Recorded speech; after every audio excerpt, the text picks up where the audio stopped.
If you haven't seen Alien Covenant yet, be aware that there will be spoilers in this video. Massive ones. Mostly spoilers of a really stupid kind, but seeing as I didn't write this movie, it's not my fault. Alien Covenant has tanked in its second weekend in the US. It barely beat Guardians of the Galaxy 2 in its opening weekend, and the latter beat it every single day after that, and is still beating it now, in its third week. It's getting a fair ride from critics, just as the previous Prometheus did. However, Prometheus isn't as fondly remembered today as it was on release, because many people have had to come to terms with the idiocy of the script and the characters on repeat viewings.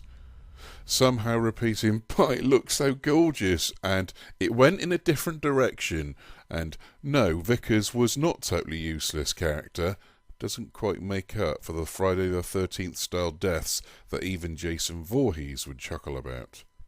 I'm therefore surprised that Alien Covenant isn't being lambasted for the same reasons, and more so because it repeats some of the same mistakes and therefore makes Alien Covenant look more asinine for it. Is this new crew more stupid than the Prometheus lot? I'll put it this way. If one of them volunteered to make your granny a hot drink, I'm pretty sure they couldn't do it without seriously hurting themselves and your granny. Now, I've done a brief review for Alien Covenant. If I've remembered, I've put a clicky link on the screen about now, but I think it needs more in-depth scrutiny of why it's possibly more stupid than its predecessor. And this isn't nitpicking, as some would like to dismiss it as.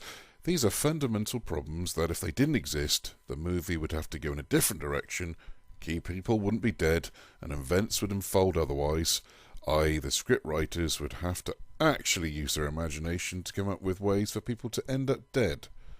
All of the problems with Alien Covenant could have been fixed in the script with more plausible and intelligent ways, but let's get on with the dissemination of stupid. It's going to take some time. Problem number 1. After the solar accident at the start of the movie that triggers the failure of the Covenant's solar sail and the death of Captain Branson, it leads to Oram to take over the ship as captain. So far, so good. Nice twist on James Franco being killed off so quickly. There's a plus point, I suppose.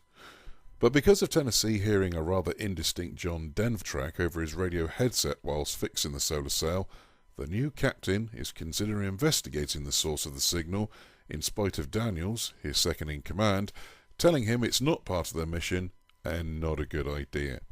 However, that isn't the catalyst for his decision-making process. It's various members of the crew now deciding that even though they knew they were up for a mission where they were going to be in cryo-sleep for another 7 years, they simply decided they didn't want to anymore. Well, that's alright then. The subordinate crew get to influence the captain, not the second in command, and alter their mission they've no doubt been training for a very long time. Yay, leadership skills! Problem number 2. The majority of the crew go onto the surface of the planet. There's only about 3 or 4 people left on the Covenant to deal with the running of the ship and looking after the 2,000 colonists. Presumably the large crew that's currently heading towards the planet each have a speciality that's kind of important and difficult to replace should they encounter any problems. You know, like dying. How many crew members does it take to investigate a radio signal? They don't even send down the one guy that recognises the tune, but they do send virtually everyone else, including the captain and the second in command. Because preserving some kind of command structure is inconvenient right now. Problem number 3. It was a big problem in Prometheus, but it's an even bigger problem in Alien Covenant, and no, we're not talking about crappy exposition. I can't create life.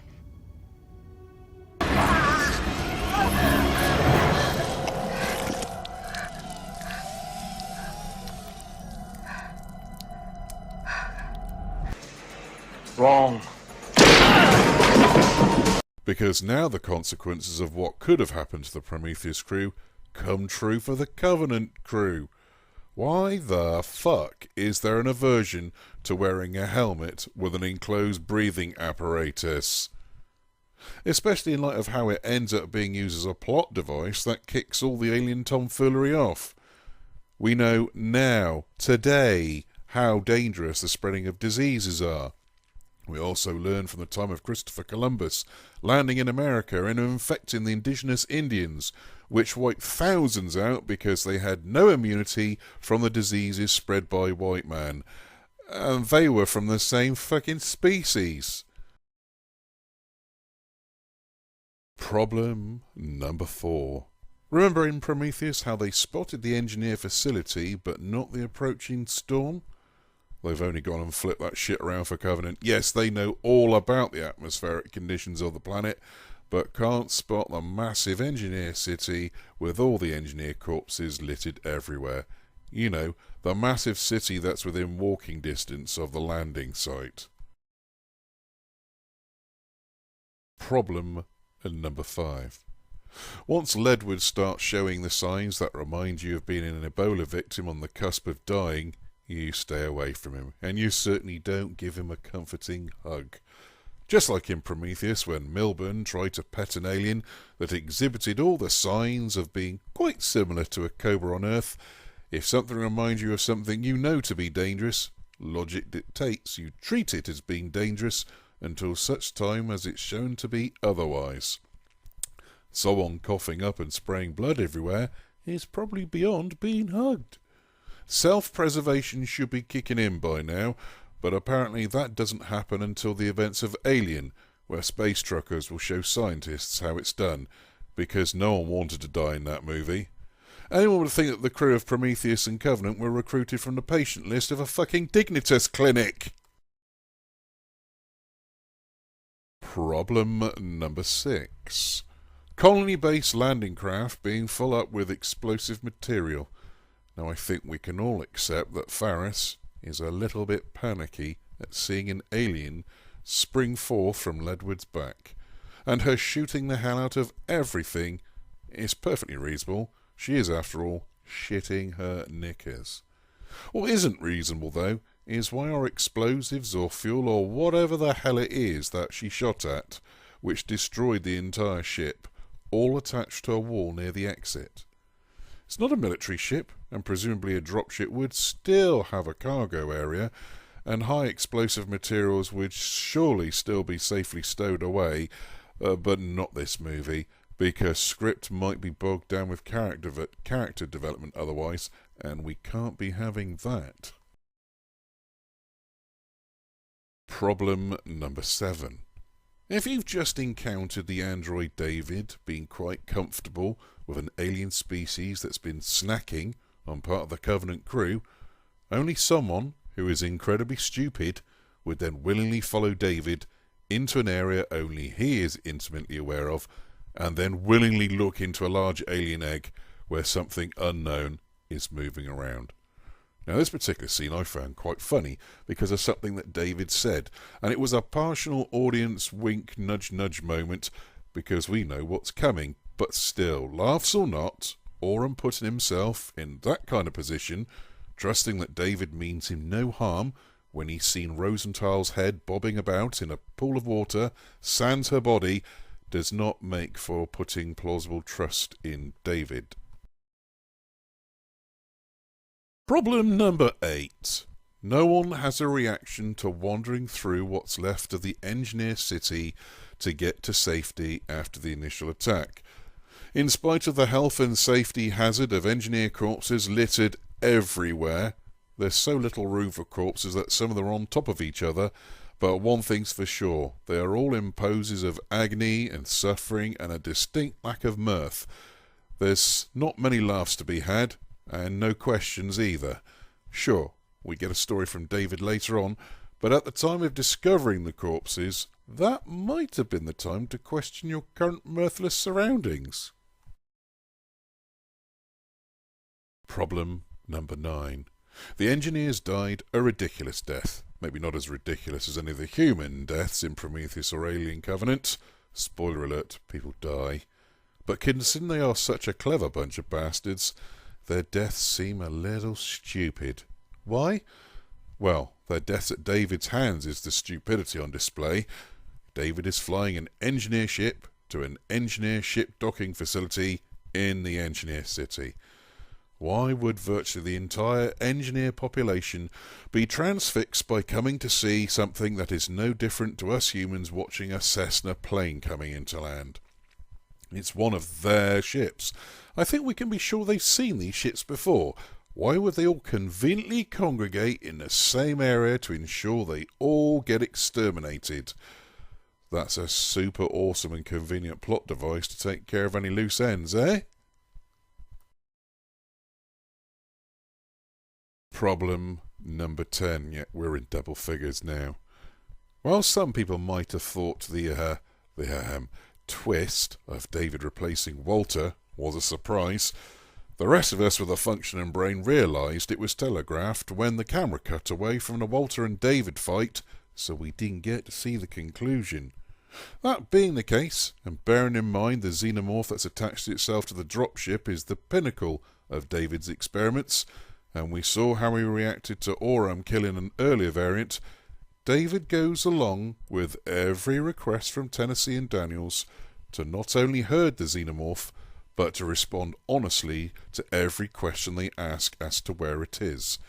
This makes no sense, as David is in control of opening and closing airlock doors to the various compartments. He is in a position to get rid of the last two people that can stop him, rather than run his luck pretending he is Walter, when Mother the computer really should know the difference. So, he's all shouty and screamy when Oram kills the albino alien, and not a peep nor a word when he actually helps to kill the black alien. Racist much? Or shit script? Or is it one of those nuanced layers fans of Prometheus likes to pretend exists? And finally, you've arrived at problem number 11. This last one is probably the biggest, and it's already a problem unless the scriptwriter can fix it for the final movie in the series. And seeing as two separate scriptwriters can't seem to grasp the concept of self-preservation, then the third movie is up against it before a frame of film is shot. Clearly, the direction this proposed trio of movies is heading in is to show that David is the creator of the xenomorph species we first see in the original Alien. However, this can't possibly work in any meaningful way, and we don't even have to pretend that the Alien vs Predator movies are a particular problem, because this franchise has enough problems all of its own without worrying about how dark the visuals are. Number 1. It's established in Aliens that an alien queen is required to lay eggs, and no, neckbeards, deleted scenes in Alien don't change that. Number 2. The crashed derelict on LV-426 in Alien is full of eggs, which doesn't contradict the later revelation of an alien queen. Number 3. David's alien eggs and Alien Covenant directly conflict with the established canon of the Alien franchise by him being the creator, as the derelict shipped on LV-426 has already crashed and has been crashed for quite some time already. Number 4. We've already seen a mural of an alien queen and xenomorph in Prometheus, which shows that the xenomorph already exists in some form and goes against the narrative that Alien Covenant is trying to push, that of David being the creator. Prometheus was a mess because of stupidly realised characters that did their best to die at every opportunity, but it was still possible for it to fit in as an Alien prequel without causing too many ripples. However, Alien Covenant, in its desperate attempt to fix problems set up by Prometheus, has now introduced a whole host of new ones, which a third and final movie has to fix to lead into the events of Alien. It's going to have to spend more time fixing the continuity mistakes than it will to deliver a movie that works. And like an embryo delivered by a facehugger, no one wants to swallow that. Maybe we won't even get a sequel at this rate. Alien Covenant is failing hard in the US, and it's doing moderate business around the rest of the world with serious competition now and upcoming. Still, the movie looked nice, didn't it? Please dislike if you really want to. Make a comment, don't make a comment, but I'd really appreciate it if you subscribed. It makes all this stuff kind of worthwhile. Bye now.